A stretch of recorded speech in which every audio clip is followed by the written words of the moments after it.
Hello viewers, welcome back to my channel learn in better way. So viewers, आज मैं लेके आई हूँ आपके बच्चे के लिए 10 सिंपल स्टेप ऐसे जिसे आप घर में यूज़ करके अपने बच्चे को रीड करना सिखा सकते हैं ईजिली। कि आप वो कौन कौन 10 स्टेप ऐसे हैं जिसे यूज़ करके आप अपने घर में बच्चों को ईजिली रीड करना सिखा सकती हैं।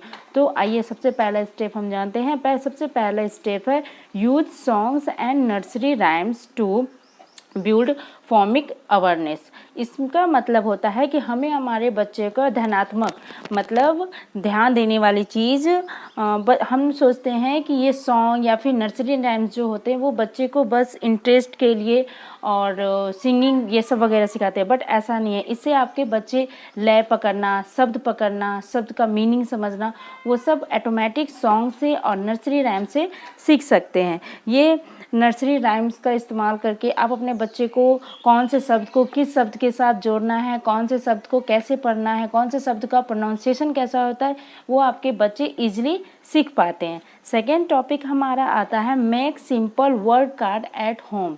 हम अपने घर में बच्चे को एक सिंपल कार्ड बना सकते हैं। घर में सिंपल वर्ड का कार्ड बना सकते हैं, जिसमें कि हम जैसे एक कार्ड में राम लिख दिए हैं, एक कार्ड में सूरज, एक कार्ड में ऊपर, एक कार्ड में के लिए, ऐसे कुछ लिख देंगे और उसमें सारे बच्चे को चुनने के लिए कुछ वर्ड कहेंगे। जैसे राम, उसने 3 वर्ड चुना, राम, के लिए, ऊपर।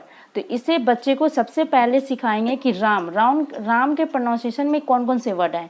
र आए, आ आया, म आया, राम आया। इस तरह से हम बच्चे को एक ईजिली बच्चे को पढ़ना सिखा सकते हैं कि राम वर्ड में कौन कौन से वर्ड मिलके बने राम। र मिले, आ मिले, म मिले, तब जाके बना राम। इस तरह से आपके बच्चे को रीडिंग और वर्ड दोनों की नॉलेज काफ़ी अच्छी हो जाएगी। तीसरा हमारा है engage your child in A print rich environment.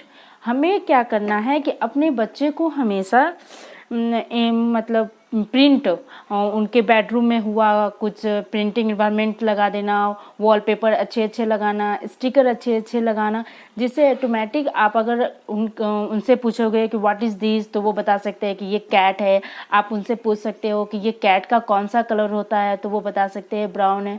इस तरह से आपके बच्चे कैट को भी पहचानना सीख जाएंगे और उनके वर्ड को भी पहचानना सीख जाएंगे। इस तरह से क्या होता है चौथा टॉपिक है हमारा play words games at home और इन द कार। हमें अपने बच्चों के साथ ऐसे गेम खेलने पे ध्यान देना है जो उस बच्चों को ध्वनियों को सुनने, पहचानने और उसमें हेर फेर करने के लिए उन्हें इंटरेस्ट आए। जैसे हम अपने बच्चों के साथ वर्ड गेम खेल सकते हैं कि CAT कैट, हम कैट बोले तो टी से तुम्हें T for टाइगर बोलना है, तो टाइगर का लास्ट वर्ड आर आता है तो आर से हमें रिच बोलना है। इस तरह से हमें अपने बच्चे के साथ ये गेम खेलना है। हम अपने बच्चे के साथ जंपल वर्ड खेल सकते हैं कि CAT कैट के स्पेलिंग को हम TAC बोल सकते हैं, तो उन्हें अरेंज करना है। इससे आपके बच्चे क्या होगा कि लेटर को अरेंज करना भी सीख जाएंगे और वर्ड को पहचानना भी जान जाएंगे और मीनिंग भी जान जाएंगे। पांचवा टॉपिक हमारा आता है understand the core skill involve in teaching kids to read. सबसे पहला है कि बच्चे खाने में शामिल होने के लिए कुछ कौशल होते हैं। बच्चे को आपको पढ़ाने सिखाने में कुछ कौशल ऐसे होते हैं, कुछ टीचिंग ऐसे होते हैं जिस पे आपको ध्यान देना होगा। पहला हमारा आता है कि बच्चों को अक्षर और उसकी ध्वनियाँ ये पहचानना होगा कि कौन से वर्ड का कैसा प्रोनाउंसिएशन होता है। क कहाँ से होते हैं, ए कहाँ से बोलते हैं, बी कहाँ से बोलते हैं, क कहाँ से बोलते हैं, अ कहाँ से बोलते हैं। इनका ध्वनियों का हमें उन्हें बताना होगा। तीसरा हमारा आता है अक्षरों को हेर फेर करने की उन्हें बताना है कि जंपल वर्ड कैसे बताएंगे, या फिर कोई भी वर्ड हेर फेर रहेगा तो उन्हें हम रीअरेंज कैसे करेंगे। तीसरा हमारा होता है शब्दावली, वोकैबुलरी, जिसमें मतलब शब्दों का अर्थ क्या होता है, शब्दों की परिभाषा क्या होती है, ये सब उन्हें बताना है। फिर रीडिंग कंपटीशन होता है। रीडिंग कंपटीशन में हमें उन्हें स्टोरी बुक्स हुआ, इन्फॉर्मेशन बुक हुआ, दोनों का टेक्स्टेड अर्थ समझाने में उन लोग को हेल्प करेंगे कि स्टोरी बुक में कि इस स्टोरी में इसमें क्या कहा जा रहा था। फिर हमें उस स्टोरी बुक की जो हुई उसका शॉर्ट्स, ये क्या हुआ, शॉर्ट्स में उस स्टोरी का मुख्य क्या हुआ, ये सब बच्चे को उस सब बच्चे को हम लोग को पहले बताना होगा, तब आपके बच्चे का ये रीडिंग अच्छा हो जाएगा।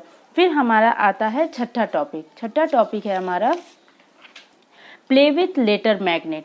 प्ले विथ लेटर मैग्नेट में हमें बच्चों के साथ मैग्नेट के साथ खेलना है। जैसे अगर हम चाहे तो मैग्नेट वाले टॉयज बच्चों के खरीद सकते हैं, जैसे हम फ्रिज पे चिपका दिया या फिर कहीं चिपका दिया, हमारे स्क्रीन पे आपको बगल में दिख रहा होगा वैसा पिक्चर, वैसे हम अगर पिक्चर बच्चे के साथ यूज़ करके खेल सकते हैं। इस तरह से भी आपके बच्चे वर्ड पहचान जाएंगे, उन्हें हम उसके बारे में बता सकते हैं कि वो ध्वनि क्या है, क्या बोलना है। उसके बाद बच्चे को स्टडी में हम लोग स्मार्ट हो गए कि वो हर चीज़ टेक्नोलॉजी में ही ज़्यादा यूज़ करना चाहते हैं। तो टेक्नोलॉजी हार्नेस को भी यूज़ करते हुए हमें अपने बच्चे को इंगेज रखना है। कि आजकल एक से एक हमारे वीडियो आ रहे हैं जिसमें टेक्नोलॉजी से हमारे बच्चे का रीडिंग से स्किल्स बढ़ सकता है। 8वां पॉइंट आता है हमारा, read together on A daily basis and ask question about the book. तो हमें एक और क्या चीज़ करना है कि अगर वो डेली बेसिक से हमें उन बच्चों के साथ उनके बुक के हिसाब से सो व्यूअर्स, हमें अपने बच्चे को डेली बेसिस पे भी उनके साथ मिलकर बुक पढ़ना है और उन बुक में से उन्हें कुछ क्वेश्चन करना है। उस क्वेश्चन करने से आपके बच्चे को समझने की स्किल स्ट्रॉन्ग होगी। अगर आपके छोटे बच्चे हैं तो उनको चित्र के साथ, पिक्चर के साथ उनको जोड़ना, उनको ये अप्रिशिएट करना कि ये पिक्चर क्या है, ये पिक्चर क्या है, ये सब क्वेश्चन बच्चों के लिए करना उनके समझने के लिए स्किल को स्ट्रॉन्ग करती है। 9वां नंबर आता है हमारा, प्ले गेम्स टू मेमोराइज बच्चों को फ्लैश कार्ड के साथ या फिर रीडिंग स्किल के साथ हमें बच्चों को रोज डेली यूज होने वाले वर्ड याद कराना है। जैसे ही, सी, दैट, दिस। अगर आपके छोटे बच्चे हैं तो ए, बी, सी, उन्हें खेलते खेलते उन बच्चों को सिखाना है। इससे क्या होगा कि हमारे बच्चे को डेली वर्ड याद भी हो जाएंगे, एवरीडे यूज होने वाले वर्ड भी याद हो जाएंगे उन्हें खेल खेल में एंटरटेनमेंट के साथ। 10वां नंबर हमारा आता है, be patience, the best way to teach to make it's fun. सबसे इम्पोर्टेंट टॉपिक व्यूअर्स ये है हमारा कि हमें सबसे पहले तो धैर्य रखना होगा। हर बच्चे का अपना सीखने समझने की कला दूसरी होती है। हर बच्चे की अपनी अपनी एक आइडेंटिटी होती है। कुछ बच्चे होते हैं जो जल्दी सीख जाते हैं, कुछ बच्चे होते हैं थोड़े समय लेते हैं लेकिन सही सीखते हैं, और कुछ बच्चे बहुत ज़्यादा समय लेते हैं तब जाकर सीखते हैं। तो हमें पेरेंट्स होने के नाते कुछ पेशेंस रखना होगा और बच्चे की स्टडी उनके लिए बर्डन नहीं बनाना है। उन्हें फन के साथ, उन्हें खेल के साथ, उन्हें खेलते हुए उन्हें स्टडी सीख कराना है। सो व्यूअर्स, आई होप मेरा ये वीडियो आपको पसंद आया हो। सो मेरे चैनल पे अगर आप न्यू हैं तो सब्सक्राइब करें, और अगर अपने दोस्तों के साथ शेयर करें, और कमेंट्स करना बिल्कुल ना भूलें क्योंकि आपका कमेंट्स हमारे लिए बहुत ज़रूरी है। Thanks for watching.